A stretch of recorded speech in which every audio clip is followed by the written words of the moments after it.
ગુજરાતની અંદર મોટા પ્રમાણમાં ડ્રગ્સ પકડાયેલી સફળતા મળી છે. ગુજરાત એટીએસ અને કોસ્ટગાર્ડ દ્વારા પાકિસ્તાનમાંથી ભારતની સીમામાં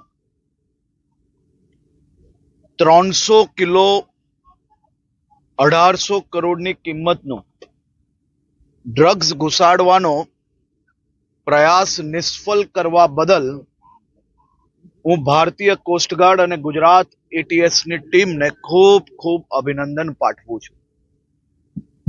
ગુજરાત પોલીસના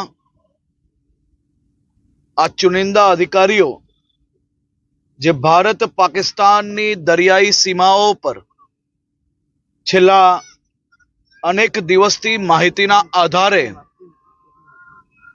વોચ ગોઠવીને આ અતિ મહત્વનું ઓપરેશન સફળતાપૂર્વક પાર પાડવા બદલ રાજ્યના સૌ નાગરિકો વતી સૌ પોલીસના જવાનોને ખૂબ ખૂબ અભિનંદન પાઠવું છું.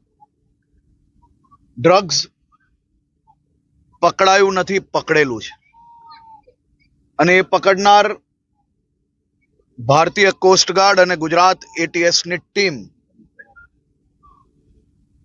ખૂબ મહેનત થકી આ ડ્રગ્સ પકડવામાં સફળતા પ્રાપ્ત થઈ છે. ભારે તોફાની દરિયામાં આ ગરમીના સમયે અનેક દિવસો સુધી રાત દિવસ આ તોફાની મોજા વચ્ચે આ પાકિસ્તાનીઓની નાપાક હરકતને રોકવામાં આપણને ખૂબ મોટી સફળતા પ્રાપ્ત થઈ છે. આ દિશાથી એક નહીં પરંતુ અનેક ઓપરેશન સફળતાપૂર્વક પાર પાડનાર એ બીજું કોઈ નહીં પરંતુ આપણી ગુજરાત પોલીસ છે. હું ફરી એકવાર ગુજરાત પોલીસના સૌ અધિકારીઓને સૌ જવાનોને ખૂબ ખૂબ અભિનંદન આપું છું. કોંગ્રેસ